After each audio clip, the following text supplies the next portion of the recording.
Hello, and welcome to Chapter 1 of Cognitive Psychology. In this chapter, I'm going to cover a brief history of cognitive psychology and a little introduction to what the subject will cover. So, some of the things I'm going to talk about during this chapter are sort of foreshadowing things that will go into a lot more detail in the appropriate chapters. All right, let's go ahead and get started. So, what is cognitive psychology? Well, psychology in general is the scientific study of human behavior and mental processing. Cognitive psychology focuses in on the mental processing component. All of the subjects that we're going to cover in cognitive psychology are things that happen inside of our heads and are only inferred from our behaviors. So, for example, a main component of cognitive psychology is memory. We know that you can remember things. All researchers are also aware because they have memories that they're able to retain information inside of their heads. But we can't directly see memories inside of our heads. So what we have to do is infer that they must be in there because we can teach you something one day and then have you retrieve it on another day, and that's evidence that you must have stored it. So this area of psychology is focused specifically on those kinds of mental processes, things that happen inside the head and that must be inferred. So that's going to include topics such as perception. Perception is, how we make sense of the information that's coming in through our sense organs. And so perception is a field that talks about attention, about identifying things that are out in the world. So when you look out on the world and your eyes collect the information that there is something out there and your perceptual system says it's a car, right? It recognizes the shape and all the key components and labels it, right? That's identification. It also, perception is in charge of classification. So it may be a car, but maybe it's a specific kind of car, or it's a specific category of car. So maybe it's an SUV, or it's a sedan, or it's a coupe, or something like that. That would be classification. As I mentioned, memory is a big aspect of cognitive psychology.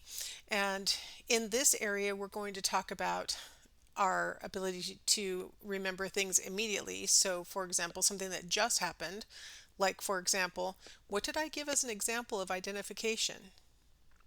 Cars.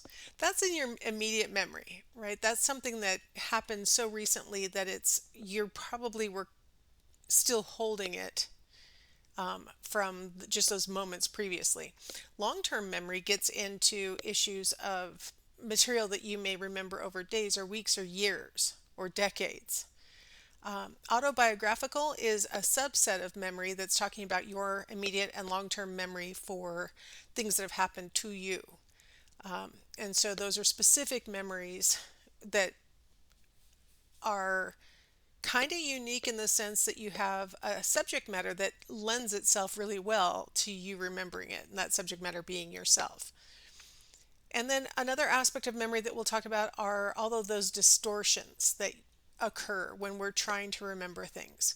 Sometimes the distortion occurs while we're storing the memory, encoding the memory. Sometimes the distortion occurs when we retrieve the memory. But we're going to talk about all those errors basically that occur in the memory system. Cognitive psychology also talks about language, how we produce language, how we understand language. It talks about spoken language, signed language, written language, how we produce those, how we consume those. So, how we make sense of these basically symbols, whether they're spoken words, they're written words, they're signed gestures, those are symbols for something else. And so, how is that produced and received? How do you make sense of language? How do you produce language? And then finally, reasoning. Under this header, we would include things like decision making. How do you decide between this course of action or that course of action? problem solving when given certain prompts. How do you come to an accurate and useful conclusion? So these are the main subjects that we'll be covering in cognitive psychology. And as you can see, all of them are things that happen inside of our heads, but that we can infer must have happened based on behaviors that the person emits, right? Let's use language for my example, because that might be piquing your curiosity, because language seems like a behavior, right? It's something that you can actually observe. Um, and in fact, well, I'm getting a little ahead of myself, so I'm going to tell you a little bit about the history of psychology. Before cognition was really accepted as an area of psychology, people did study language, but they called it verbal learning and verbal behavior. And so all they studied in that area was the actual words that were produced, the actual reaction to words that were received. There was nothing about how the processing might occur inside the head. There was no discussion about anything that was happening as a mental process, only the directly observable behaviors, right? So one of the things that cognitive psychology has opened up for us is this ability to look at things that are happening inside of what we call that black box of your head. I keep avoiding saying the mind. My training in cognitive psychology tells me not to use the word mind, and we'll get into that a little bit more later. But happening inside of your head, we call that a black box. We can't see inside there. So we have to infer what's going on in there from things that are being produced out in the world that we can directly observe.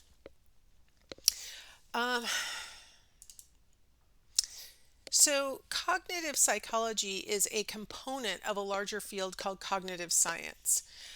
Cognitive science is made up of the field of cognitive psychology plus neuroscience, which is going to bring in the role of the brain. Now, you'll notice I have mind on my slide, and it's like, ugh, I'm trying to concede that it's an okay word to say because I was so strongly trained that we don't even know what a mind is, let alone whether you have one. What, like, does something control your mind? Like, it just gets you into this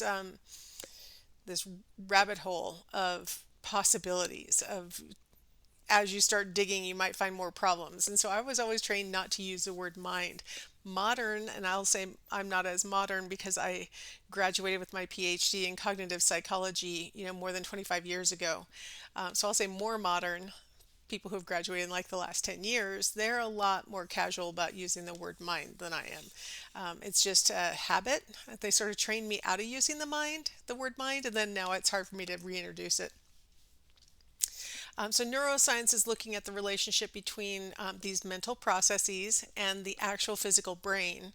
Artificial intelligence is another field that contributes to cognitive science.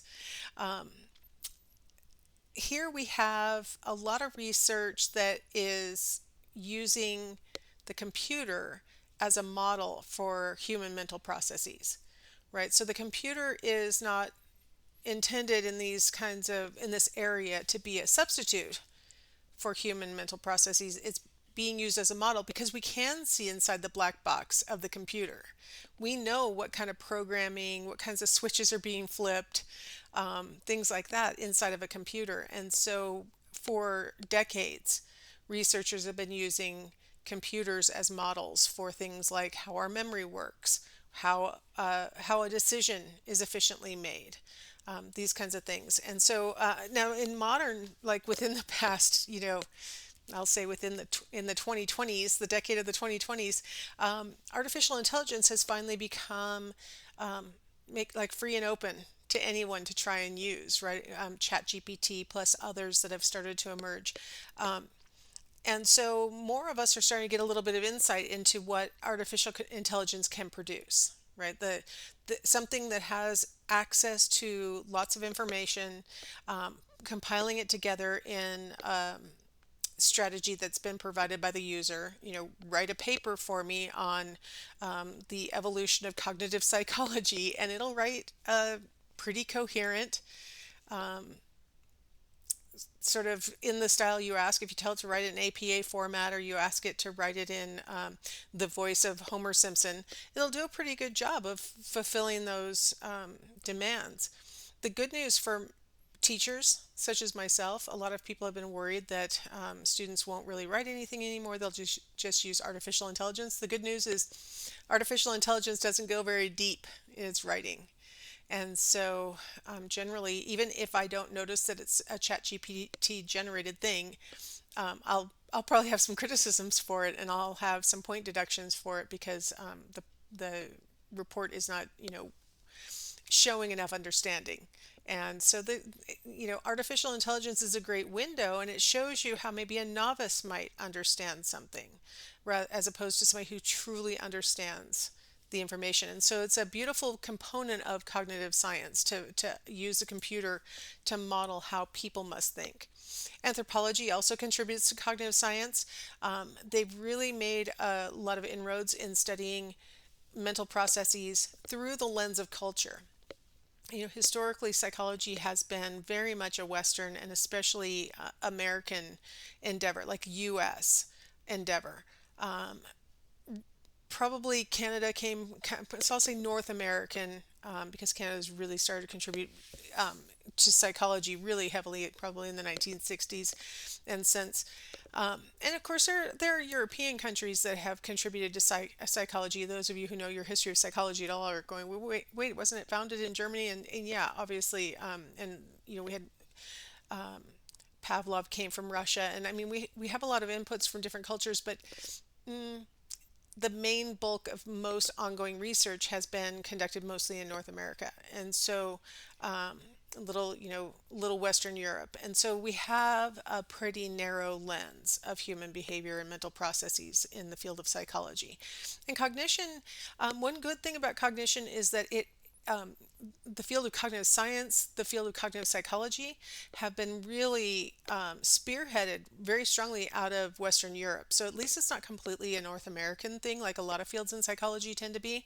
But what anthropology has pointed out is that people's style of thinking, people's style of solving problems and decision making and how they store memories and which words within a language are the most important and all sorts of different factors all are affected by the culture in which a person's raised.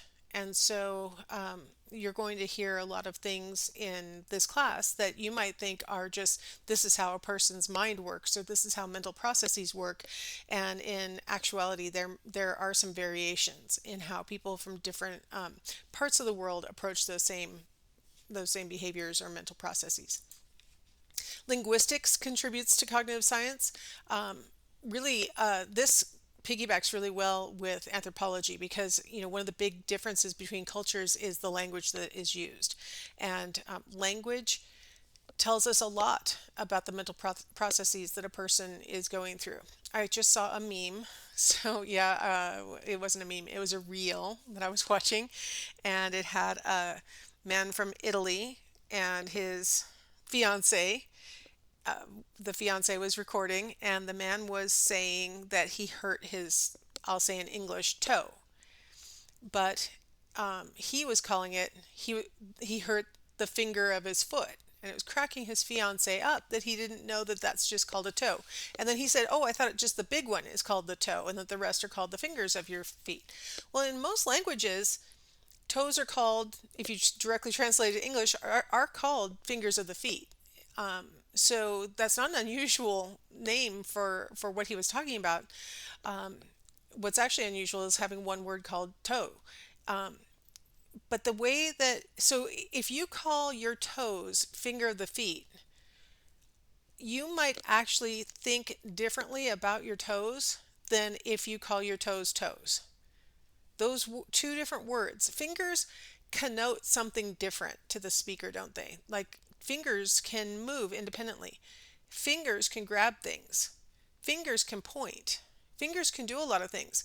If you consider your toes to be fingers of the feet, you might expect your toes to be able to do more things. And there are like big differences in the design of footwear in other parts of the world where they may be actually respect that their toes might need to spread out, might need to be able to move, might be able to wiggle.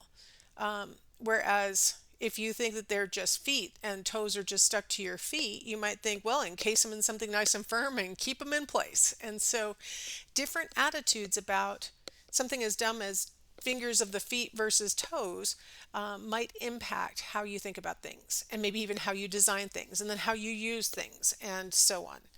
So linguistics, that was just a really dumb example. We'll get into more of that as we go on. And finally, philosophy contributes to cognitive science, and honestly, philosophy contributes to all of these fields individually. Philosophy contributes to psychology. Anyone who's taken fundamentals of psychological research from me knows that philosophy played a big role in the development of science. Philosophy poses a lot of the fundamental questions that are important to any field. If it weren't for philosophy, psychology wouldn't have a lot of things to study, right? Because the most ancient philosophers asked questions about the nature of personality, the nature of knowing, the nature of, well, self-control is the word I'm thinking of, right? Like, is it determined for you, or do you have free will? You know, those kinds of things. Philosophy has posed these really big basic questions that science has attempted to answer in an objective way. And so, yeah, philosophy is a big contributing factor and ongoing contributing. I don't want to give the impression that they posed all the questions 2,000 years ago. I mean, philosophy still actively contributes to the field we call cognitive science. Okay. So the field is made up of lots of different contributors, and we're just going to study the one called cognitive science. All right, let's go ahead and take a little break, and in the next video we'll come back and we'll talk about science. In case you didn't take fundamentals of psychological research from me, we'll do a little brief overview of that. So I will see you in the next video.